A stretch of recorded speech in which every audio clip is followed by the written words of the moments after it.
Kaya mo na yan. Pera ka talaga. So, ayan guys. Nanay namin yung bill at saka yung aming take-out. Take-out para kay Mundra at saka kay Mundra.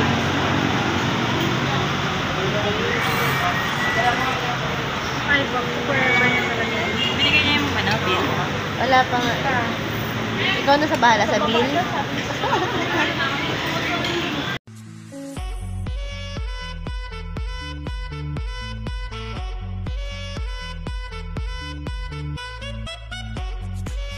Guys, welcome back to my channel. So for today's vlog, samahan niyo ako. Aalis kami ngayon. Pupunta kami ng coffee shop. Bali, kakain lang kami doon. Kasi si ate nagkikrave sa tacos. So, samahan namin siya. Punta kami si May, ako, tsaka si Rain sa coffee shop ngayon.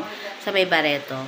So, samahan nyo kami, guys. Tikman natin doon yung jumbo tacos na pinagmamalaki. Actually, just a brief story about it. Yung jumbo tacos doon, guys, is bata pa lang ako. Elementary pa lang ako nandun na yun. So, ilang taon na ako ngayon, di ba, guys? So, dekada na. So, samahan nyo ako, tikman natin. Tingnan natin kung ganun pa rin ba yung lasa nun, kung magkano na yung presyo niya, at kung marami pa rin pumupunta. Okay, guys? So, ayan, guys. Nandito na kami sa coffee shop sa Barreto, Olongapo. So, ayan guys, paakyat na nga kami sa hagdanan, papasok sa restaurant ng coffee shop. Napaka-nostalgic ng feeling guys, kasi dati nung mga bata pa kami, and even nung college ako, lagi kaming kumakain dito. Sobrang, ngayon, kasama ko ng anak ko pagkakain dito.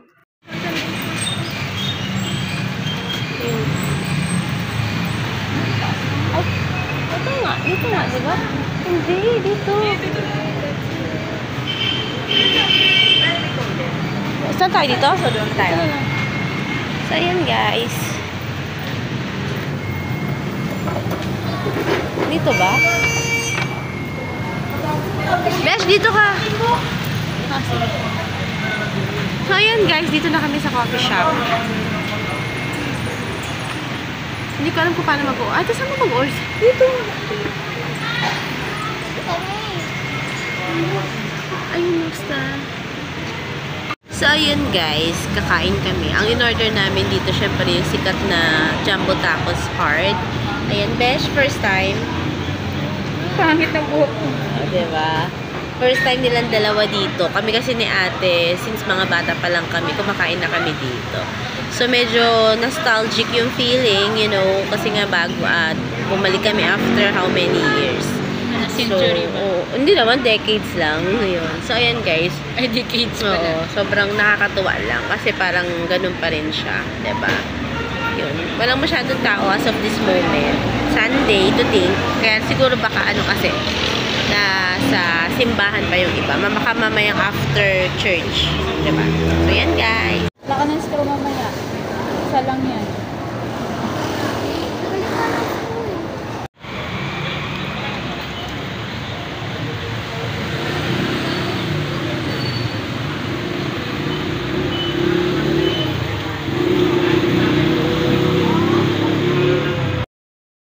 So, ayan na nga guys, moment of truth. Dumating na ang aming order na jumbo tacos. Kasama rin yung large na iced tea. Kasi guys, yun talaga lagi ang combination namin every time na mag-order kami dito sa coffee shop. Sikat na sikat tong jumbo na tacos na to guys, kasi hindi tinipid sa mga recipe. At ang kanilang sauce talagang hindi rin nagbago. May hot sauce sila at saka yung regular na sauce. So ayan guys, pinag-mix ko siya. Grabe, hindi rin nagbago, pati yung laki, yung taste, as in pati same na same pa rin, at yung dami ng meat. Actually guys, syempre sa tacos merong lettuce, may cheese, merong sibuyas, merong tomato, at meron din syempre yung shell niya at yung meat. Yan, guys, hindi talaga nagbago. Same na same pa rin. So, ayan, oh, talagang feel na feel ko talaga yung pagkain ng tacos. Guys, kung pwede ko nga lang i-share sa inyo, talagang masarap siya talaga, hindi nagbago. Syempre, guys, nagtataka din naman kami, bakit still ganun pa rin kadami ang kumakain dito? Siguro dahil na-maintain nila yung kanilang quality ng kanilang mga pagkain, ng kanilang mga famous na signature na pagkain dito, yung tacos nga. At syempre, meron din silang hard and soft shell ng tacos dito. Kababa ko sa kuha niya. Pag ganon.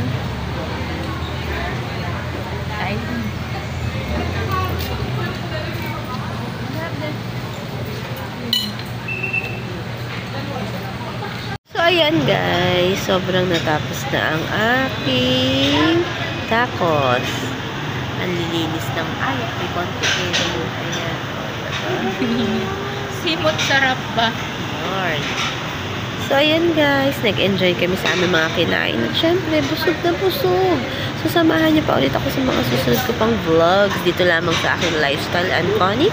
Don't forget to subscribe, like, and share my video. Okay guys, bye-bye!